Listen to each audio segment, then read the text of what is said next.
And we've all brought this question of, okay, why aren't we engaging? Why aren't citizens engaging? And the reason I brought in 3 cities is because our communities are different. And it's already manifests itself, right? In one city, we have a large population where English isn't their first language. And they come from a background where they don't trust government. And frankly, none of us blame them. Then you come to another area where they have incredibly high engagement. The problem is when they want to build something or affect a policy, half say yes, half say no. So, okay, how do you develop consensus? And then we had a third that was so excited. They had tripled the level of engagement in their city, and the number was still less than 1% of the total population. Local Matters family, today we are joined by someone who comes all the way from Phoenix, Arizona. And yeah, they have local government issues there too. So he is all the way from Arizona, and he's going to talk to us about something that is unique. And it is hopefully the wave of the future. So we're going to talk about that with Mr. Jacob Taylor. How are you doing today, Jake? Hey, doing good, Janice. Such a pleasure. Such a pleasure to meet you. It is our tradition, as you know, on Local Matters that we get started with our guests just introducing themselves to the audience. So if you could tell us what you're doing now, how you got to where you are, and then we'll get more into detail about the actual work of you and your organization. Sure, absolutely. And that's kind of a fun story too. It explains why I'm doing what I'm doing. But again, hi, I'm Jake Taylor. I actually recently completed a National Science Foundation Fellowship in Smart Cities and Smart Living. An interesting thing about me, though, that led to where I am today is my background's in game design. So I worked with games, bringing people from point A to B, and then I segued into this world of smart cities. What we do now at the Connective is I'm a human-centered design specialist. The Connective is Greater Phoenix's Smart Region Collaborative. We convene city and industry leaders in distributively addressing and implementing technologies, specifically for the betterment of a unified region. And my role in that, of course, is to think of exactly how we as humans interact with our built environment, with our policy, with our technology. Excellent. Now, you said you have a degree in gaming? So my degree was paid through blood, sweat, and tears. I did a background in business, and then I went and did the Smart City Fellowship. But for 10 years, I made Nintendo games.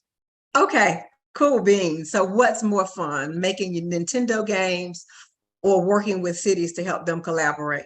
Well, I'm going to tell you the secret, Janice, because that's why I got into this. So everyone's probably heard of Sim City, right? And when we get to the world of smart cities, is that kind of becomes a reality, right? When you start looking at technologies like digital twins, which is something that we might bring up here a little bit later, is we're at the point where we have these 3D renderings of our actual cities, and we're playing with these things almost as it were a game. I would have to say it's a good even split, though. I really like taking people on a journey. That's my background in design. And now I get to do that with people in their everyday environment. We don't need to escape to a game to make it a great day anymore. We can do that where you live and stay. Okay, excellent. I've been telling people that local government was fun for years, so thanks for confirming that for me. And welcome to the Local Matters family. What we do here on Local Matters is obviously we talk about local government. Sometimes we're talking about civic engagement and voting. Sometimes we talk about ways to create better cities and better ways to provide services. And from what I understand about your organization, you're at a really unique point where you're at the cross between technology, providing people-centered services, as well as collaboration of governmental entities. And we know collaboration historically in some contexts has been very hard to come by. You know, local government in cities, counties, regions, there often is a lot of infighting, but seems like you all out there have come up with a way maybe to combat some of that. So can you talk about the methods that you use to bring those entities together? Sure, absolutely. And what I find that we do here in the Phoenix area really is unique. You know, I've had the opportunity to travel around quite a bit, and I grew up here. I'm a Phoenix native, so I always thought this was the norm. And then you drive out to another part of town and you don't see this, right? So I think what we learned in the last 10, 20 years, I would say going back to 2008, right, when we had the recession, you know, we realized that, okay, it's not about my city versus your city, right? We are a region. right? The people that live here don't live, work, and play in one city. We're connected. We're almost 30 different towns and cities that share boundaries with each other. So you likely work in one and play in another and go to a baseball game in a third and shop in a fourth. Your daily life goes across all of these different boundaries. But when it comes to the municipal world, it really often ends at these dotted lines. So you might have one city that comes up with this phenomenal service, and it's wonderful for the people that live there. And you have a neighborhood, and that city line goes right down the middle of it. Half the neighborhood has it, half of it doesn't. And that's asinine. That's ridiculous. So what we really did, or what we do, is we come in and we work with city and industry technology leaders in how can we take these innovations, these entrepreneurships from the city, and translate them across city boundaries. Because not all the cities here are the same size. You have Phoenix, which is 1.5 million, and then you have right next to it in the small town of Guadalupe, maybe 15,000. Then you have Mesa, 500,000, but you have Buckeye, 20,000. Very wide-ranging sizes. And I think what you see in a lot of metropolises is that high technology really stays at the center and doesn't always bleed its way out. And we know that smaller towns don't always have the resources to compete, especially now. Right? I think the conversation 10 years ago was, AI is a big high-tech thing, or metaverse is what Mark Zuckerberg's doing. But all of these things are now here. They've reached local government. They're going to affect what we do from day to day, right? We see in Seoul, South Korea, they're already using metaverse to interact with their councilmen. They attend these digital city councils. If you go over to Singapore again as well, you're using Bitcoin to pay for municipal services. These are technologies that are no longer out in the Ethereum. They're affecting us. And we have the opportunity now to say, okay, how do we as a citizenry want to interact with these? So that is awesome. You made some observations as you start thinking about virtual council meetings and stuff. I don't know what happened to other states, but in the state of Georgia, that got to be a massive issue in relationship to the Open Meetings Act and what that really means. If you look at some simple things like advertising your tax rate, what used to be that had to be in a published document. Well, now most newspapers aren't in print anymore. Many of them aren't in print anymore.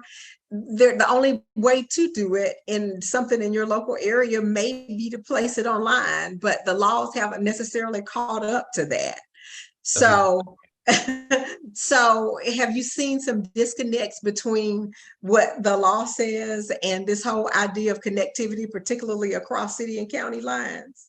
That's a really great question. And I would say that the answer is yes. I don't have a tremendous number of ready examples, but I'll give one that came up recently, which is, the rise of artificial intelligence, right? The power of any one individual is exacerbated by tenfold. And the way we do business in a city is just not at that level, where we're having to address these things now and see how we're going to handle it. One actually does come to mind, though, because this is not going to sound maybe that high tech, but recycling. In the last couple of years since COVID, we know that a lot of municipalities stopped recycling. It was actually just getting taken to the landfill. That is obviously inconsistent with everyone that's paying for a blue barrel or for a recycling service. And now we're looking at how we can address that. So in one town, for example, we have a pilot going on where we are doing a circular economy. Right? All of your plastics are ground and reprinted into product right in front of you. You get to see that live, and we're hoping to distribute that and help adjust a few of these gaps, as you mentioned, between how we think these are and how they go. Yeah, exactly. And let's talk some more about your job, human-centered design. Yeah. I love it when local governments respond to the human, because that's what we're here for.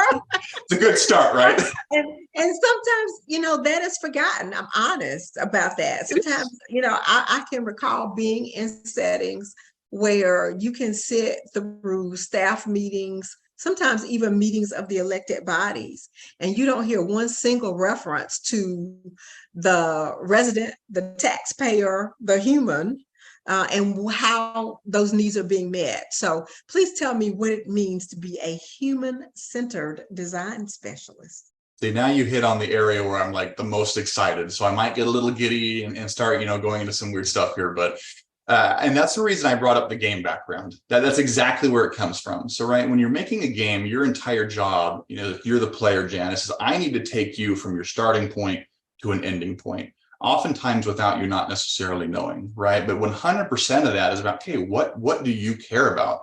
Nothing else matters if you're not enjoying yourself. And that principle has been so interesting for me to carry over here, because as you just said, we do tend to forget about it. When you go into a council meeting sometimes, and I'm not going to pick on anyone, but it's very easy to start thinking about the process. It's very easy to start thinking about the built environment, the businesses, the economic development. And I think when there's no greater indication of this than, let's say, roadways. I mean, right? How often do we talk about the pedestrians? Where's the bike path? Where's the walk path? Where is the person in this equation? And so what I really do, and I'll bring up one very good example of where my passion for this came from, is I started during this fellowship to research citizen engagement. And when I started to work with the cities, because my job was I had to do a research project, but I didn't want to just pick something out of the ether. I wanted to work with an actual issue. And so I approached our MPO, I approached a few cities, and I started to get an idea of what was actually going on in the community that we could work on. And when I brought up citizen engagement, the response was always, yes, how can I get information to the citizen? How can I inform them of what's going on? And in my mind, as someone that doesn't come from a local government background, that's not really what I picture as citizen engagement. Civic engagement is me as a person interacting with the city. But these conversations were always one directional. It was, how do we as a city transmit information to you? And it stopped. There was no feedback loop coming back the other direction. And then what ended up happening is we were working with an entity, and I asked them, like, what are your most pressing issues? And she said, civic engagement. Well, why? Because we go through and behind closed doors, we come up with solutions to affordable housing, to unhoused population, to energy crisis, name it. Phoenix, everyone knows we're having, massive heat. It's an astonishing 110 degrees every day over here, right? So heat-related incidents, how do we address these things? So they come up with a solution. They talk to a few people. They get feedback on it. And everyone says, yeah, awesome, go. You put it on the ballot, it gets voted no by like 97%. Well, why? Because the 10 or 15 people that you talk to is not representative of the entire society. And we really, frankly, suck at that. We don't co-design together. And that's what human design is. It's something that's come from the private sector for a long time where, okay, I'm not just going to come up with a product, throw it on the shelf and pray to God Almighty that it sells. No, I'm going to go to you. I'm going to say, hey, Janice, what are you interested in? What do you want from this toothbrush or whatever it is?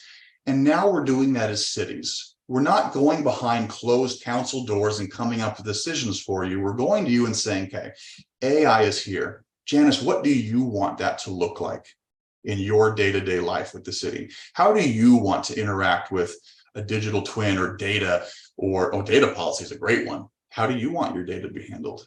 I'm not going to go pick that for you. And I think it's very easy to forget that when we're elected or when we get a position in a city, our job is to represent people, not make their decisions for them. That is such an astute observation. And, I've been in local government probably longer than you've been alive. and I'm glad for it and all the wisdom that comes along with it. But in the early days, the expectation for information from the public was not nearly as great as it is today. There was some degree, I think, based upon trust, that they just trusted the elected officials and the staff to provide good services to them. But over time, of course, that trust has eroded for reasons that I think many of us would readily understand. So we went from not giving out a lot of information to the communication being one way, and us thinking that we did a great job if we set up a good website where people could get a little information. And then it evolved to the need for two-way communication, which is where you're going. It shouldn't just be us telling you what we're doing for you. It should also be us asking you what your needs and expectations are. That's exactly right. Exactly right. So we have evolved even in the 30 plus years that I've been around local government. I think my first local government job was in 1989. So in that 34 years, we have evolved to that point. And of course, now the technology obviously has evolved that should make it easier for us to have this two-way communication. But sometimes it works effectively and sometimes it doesn't. So what do you see sort of as that key to effective citizen engagement that the Connective as part of your work has been able to accomplish? Well, that's a great question, and it really is. I'm going to stew on that one for a little bit while I mention a few things. And that's a project that we're undergoing right now. I mean, right this second, we have a collaboration with Amazon Web Services, actually. So they have several, but one of their cloud innovation centers is here in Phoenix, and we're working with them with a 3-city partnership. So Mesa, Gilbert, and Chandler. And we've all brought this question of, okay, why aren't we engaging? Why aren't citizens engaging? And the reason I brought in 3 cities is because our communities are different. And it's already manifests itself, right? In one city, we have a large population where English isn't their first language. And they come from a background where they don't trust government. And frankly, none of us blame them. Then you come to another area where they have an incredibly high engagement. The problem is when they want to build something or affect a policy, half say yes, half say no. So, okay, how do you develop consensus? And then we had a third that was so excited. They had tripled the level of engagement in their city.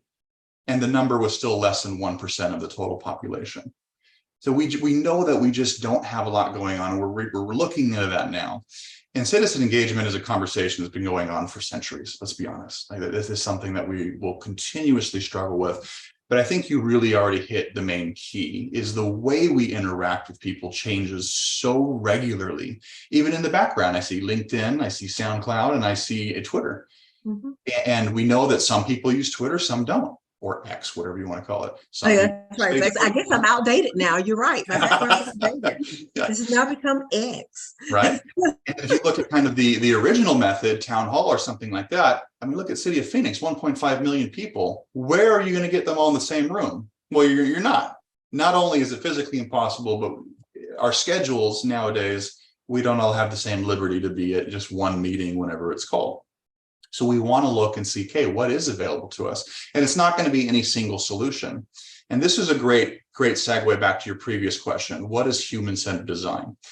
I think we really take for granted who has a smartphone and who doesn't, because there is a huge number of our population that does not have access to a lot of this. So when we as a city come out and say, okay, you can now tweet us or X us, you can hit us on Facebook, what percentage of the population does that leave out? And it's not just those that don't have access to the hardware, it's who isn't familiar enough to use it. All right, so right now we have a project going where we know telehealth has become more prominent. Okay, well, they may have access to computer, but they don't know how to do it. So we're creating centers where they can come and we can work with them and help them get through that process. All right, this is, of course, we all know the digital divide, but that human-centered design, again, is doing this doing it in place. I think too often we try and tell people to come to the city, but it's time that the city needs to go to them.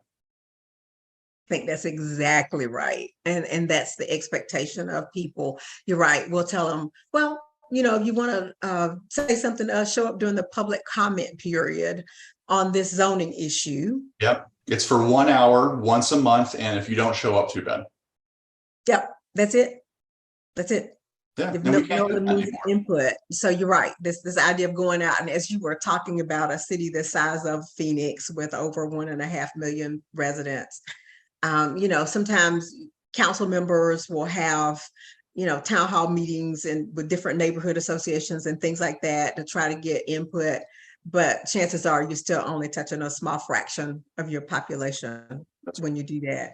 So as you think about ways to more effectively get input, and then we get into the squeaky wheel theory. I got to mention squeaky wheel theory. Oh, and yeah. We can tell you a little bit more about some of the more effective means of getting broad-based feedback. Squeaky wheel, you'll have some people that have the time and the inclination to show up at every public hearing or every council meeting they've got their council member or the city manager or county manager or mayor or commission chairman, they got them on speed dial, and they'll call them up or fire off an email every time there's an issue. And it's easy for us to start thinking that that person really is representing the whole of the community, when chances are the majority of people don't think anything like that one person has time to show up at all those meetings. That's exactly right. That's exactly right. And I have a bit of a crude example that I like to use sometimes, but I remember my closest experience to actual government was a student government position. And we would post things, we would post information. We wanted to have these town halls with everyone.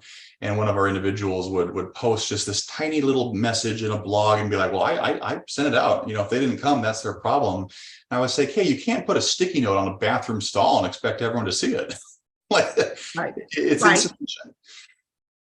And so we now have the opus of responsibility to make sure that we're going out and representing people. Okay. And are there particular methods that you all have been able to employ to more effectively get out there to reach them where they are, instead of them having to come to the city or county government? Yeah, well, that's another good question, because our work ends with the CTO level, right? So we work on prototyping solutions with them, and we do have some fantastic examples that have gone forward.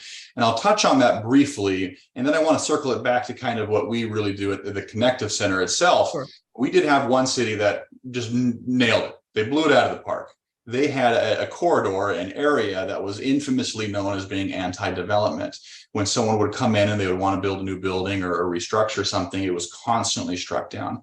And everyone just thought, hey, they just don't like change. And that wasn't the case. They implemented a strategy where they went out, and a lot of it was door to door.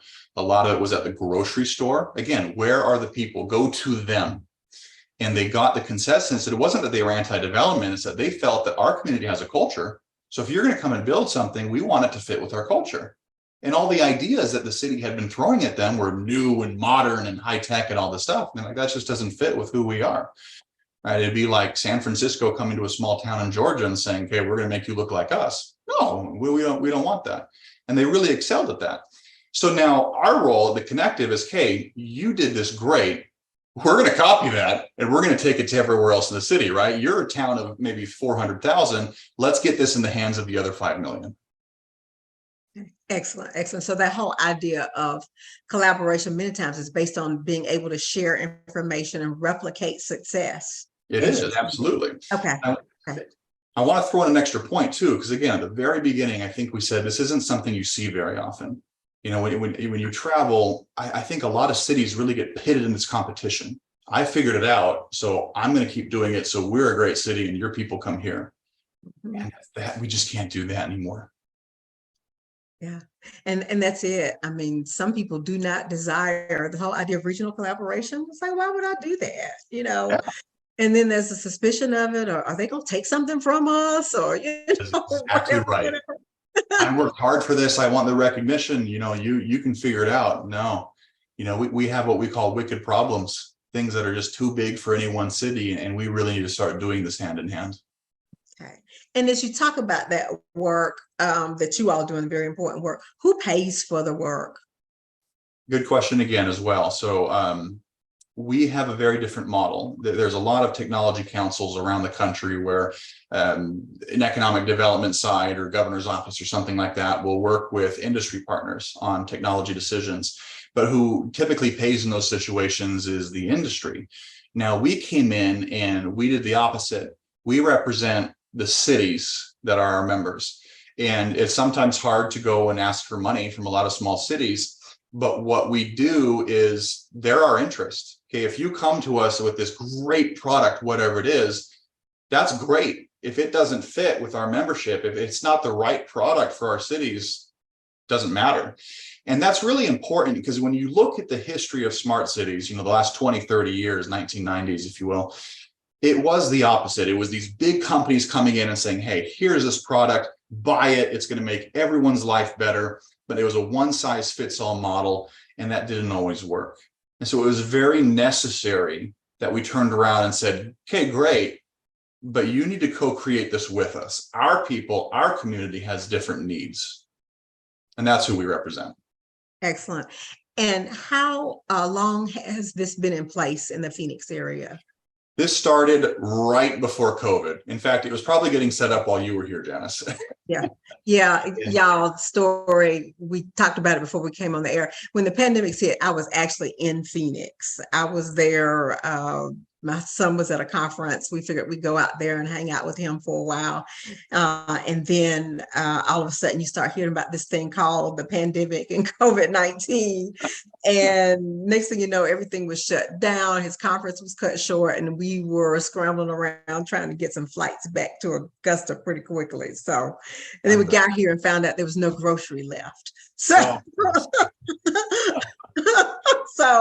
so yeah, I was probably there when you all got started. Well, while you were here, we felt that greatness. We felt those great ideas, and we decided to put this into play. Things really got on hold, right? Pandemic shut down quite a bit, and I would say that we're really just now getting our stride back.